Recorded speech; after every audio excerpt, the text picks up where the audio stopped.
Anda oleh masyarakat itu dibilang dokter. Tapi kalau dari lihat gelar Anda, sebenarnya di sini ada profesor, dokter, PhD, SPFK. Itu gelar apa aja sebenarnya? Biasa saja itu kan. Gelar yang biasa-biasa aja. Saya satu pun tak. Anda borong banyak sekali ini. Kebetulan. Oh, kebetulan.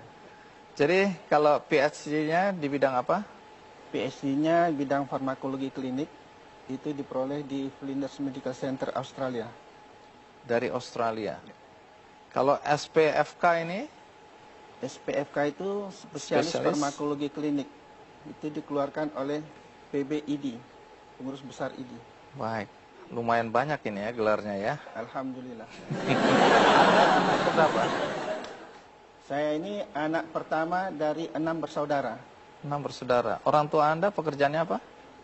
Dulu tukang jahit. Sampai akhir hayat tukang jahit. Oh, dulu tukang jahit sampai akhir hayat tukang jahit. Karena sudah almarhum. Almarhum. Kedua orang tua tukang jahit? Iya. Kalau pendidikan orang tua apa? Alhamdulillah tak tamat SD. Tidak tamat SD. Iya.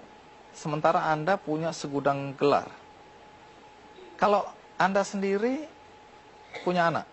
Alhamdulillah ada anak 3. Pendidikan anak apa? 1 sarjana hukum, 2 dokter. Apa sewaktu kecil Anda memang sudah bercita-cita jadi dokter? Oh tidak. Waktu tamat SD dibuat acara perpisahan oleh Ki Sugondo Kartoprojo. Saya itu sekolah di Taman Siswa. Dia bertanya sama saya, "Aznan, kau nanti udah besar mau jadi apa?" Saya katakan, saya ingin jadi orang yang berguna untuk orang banyak, tapi berbeda dari orang lain. Tunggu, anak umur berapa? Umur 12 tahun. 12 tahun. Ingin berguna bagi masyarakat banyak, tapi yang berbeda. Nah, dari orang lain. Dari orang lain. Jadi katanya apa yang bukan ada di... dokter, bukan. Insinyur, bukan. Pokoknya berguna untuk orang lain. Kemudian, bagaimana sampai muncul keinginan untuk sekolah dokter? Itu waktu SMP, saya lagi belajar sampai larut malam. Belajar aljabar, datang Jalan Abang, kemudian dia tegur, An, nanti udah besar mau jadi apa kau? Saya katakan, saya ingin jadi sarjana nuklir. Ya, ngapain bunuhin orang katanya. Carilah bidang yang banyak menolong orang banyak. Katanya. Saya katakan kalau gitu, saya buatlah rankingnya. Yang pertama dokter, andai kata tidak bisa dokter jadi guru. Kalau nggak bisa jadi guru, saya jadi perawat. Alhamdulillah, 3-3-nya sekarang saya dapat.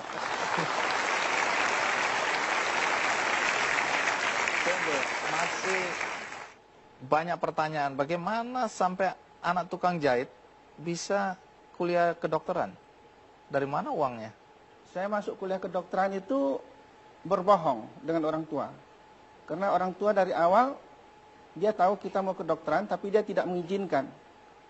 Maka waktu itu karena saya SMA-nya bagian PAL, bisa masuk kemana-mana, saya cuma minta uang Rp500 mendaftar ke satu fakultas. Saya masuk ke kedokteran. Orang tua tidak tahu.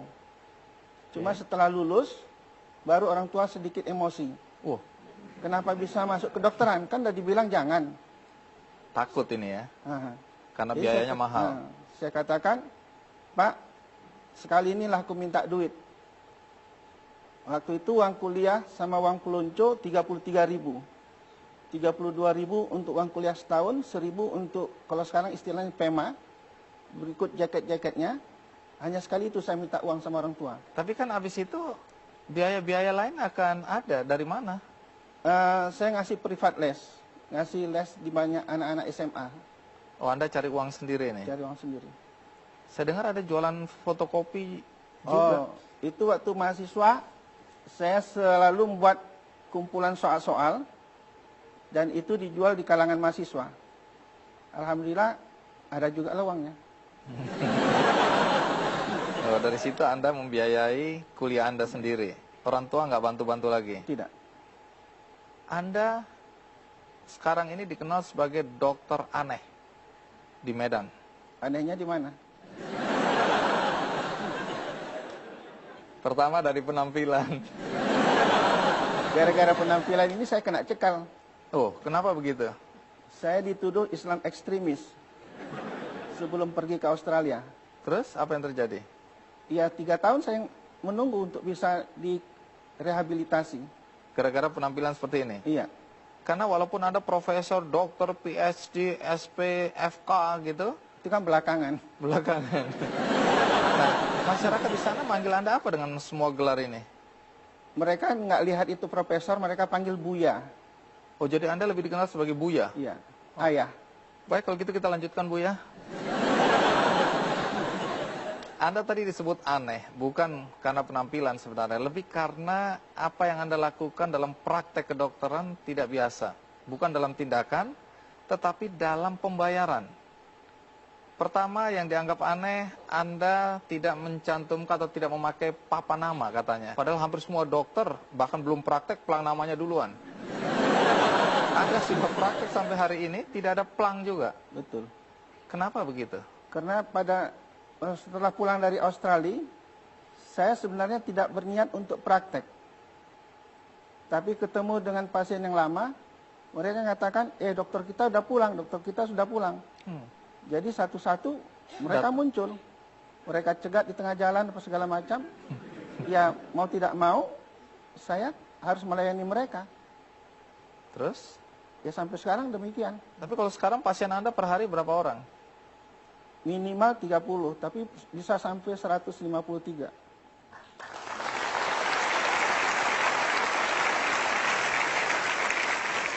Ini nggak ada papan nama bukan berarti ini praktek liar ini ya? Oh tidak. Iya. SIP. Saya curiga aja ini. Kemudian Anda dianggap aneh karena cara pembayarannya. Ya. Pertama Anda nggak menentukan tarif ya? Tidak boleh. Tidak boleh. Iya. Yang tidak membolehkan siapa? Pelajaran yang sampai kepada saya, ada 3 profesi yang tidak boleh meminta duit kepada rekanannya. Pertama adalah apabila seorang murid ingin berguru sama kita. Jadi profesi dosen, guru itu sebenarnya tidak boleh membuat tarif. Kedua adalah apabila datang orang ingin minta nasihat. Kami ada masalah begini-begini sebagai pengacara, tidak boleh membuat tarif.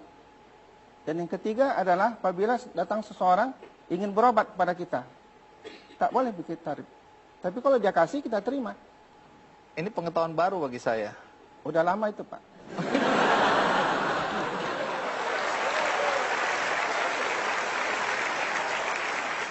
Siapa saja yang membantu Anda di tempat praktek itu sekarang? Yang membantu istri saya. Kalau yang ikut berpartisipasi, banyak calon dokter yang belajar di praktek. Oh, ikut membantu Anda ya? Ya. Nah, berikutnya ini berkaitan dengan keanehan dan pembayaran tadi. Walaupun Anda mengatakan bahwa ada 3 profesi tadi, guru, pengacara, dan dokter, yang tidak boleh sebenarnya menetapkan tarif. Ya. Menarik karena hampir semua profesi itu yang kita kenal menetapkan tarif. Ya. Kemudian yang membuat Anda aneh tadi sistem pembayaran dengan amplop. Saya dengar bahkan ada yang ngasih amplop dan kosong. Betul. Ini gara-gara Anda sendiri nih ya. Anda cari-cari perkara sih. Nah, bagaimana ceritanya? Kita rehat sejenak. Ikuti terus Ki Candy. Gini loh, orang udah punya rumah 1, pengen punya 2, punya 3, punya 4, karena itu dia kerja dan menetapkan tarif. Anda belum punya rumah, tapi Anda tidak mau menetapkan tarif. Kebahagiaannya di mana ya?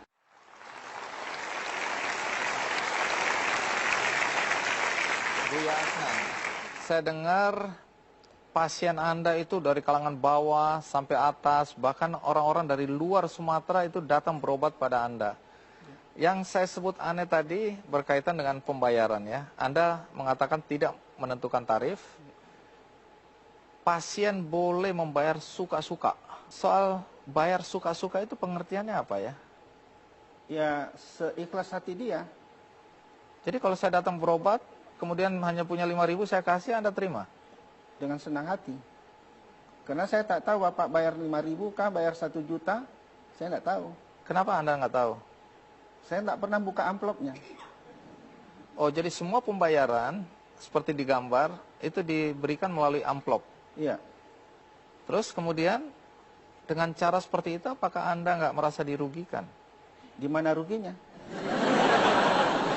Nyatanya kan tetap kaya kan?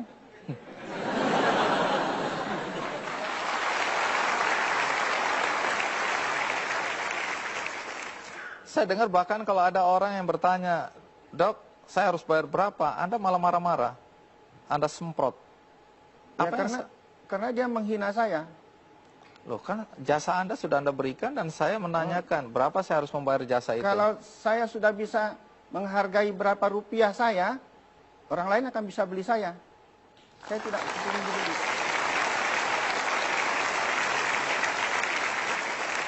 Tapi bagaimana reaksi istri, anak-anak dengan kelakuan bapaknya atau suaminya yang seperti ini? Alhamdulillah berterima. Mereka menerima. Iya, kalau nggak terima pecat aja. Siapa suruh jadi bini saya? Saya dengar ada juga orang yang ngasih amplop dan amplopnya ternyata kosong. Nah, bagaimana reaksi Anda kalau lihat amplop-amplop kosong itu? Alhamdulillah saya nggak tahu siapa yang ngasih kosong. Jadi nggak bisa marah pada orang itu ya? Ya, karena saya akan perlakukan sama. Baik dia pejabat tinggi apa segala macam, kalau pantas dimarahin, saya marahin. Padahal Anda kan harus membiayai keluarga. Dari mana uang? Lebih dari cukup. Karena uang itu begitu dapat langsung dibagi. Ada pos-posnya. Untuk zakat berapa, untuk orang tua berapa, untuk tabungan rumah berapa. Karena sampai sekarang kan nggak punya rumah. Anda nggak punya rumah? Ya, nompang sama mertua. Nah, itu akibatnya. Ya. Nah, ini yang saya maksud kan. Orang harus gini loh, orang udah punya rumah 1, pengen punya 2, punya 3, punya 4, karena itu dia kerja dan menetapkan tarif. Anda belum punya rumah, tapi Anda tidak mau menetapkan tarif. Kebahagiaannya di mana ya? Kebahagiaannya, uang yang diperoleh itu kan dinikmati dalam bentuk yang lain, ya kan? Salah satu, alhamdulillah kami semua sudah haji. Cucu saya pun sudah umur setahun sudah bawa umrah. Tiap tahun keluar negeri. Kurang apa lagi?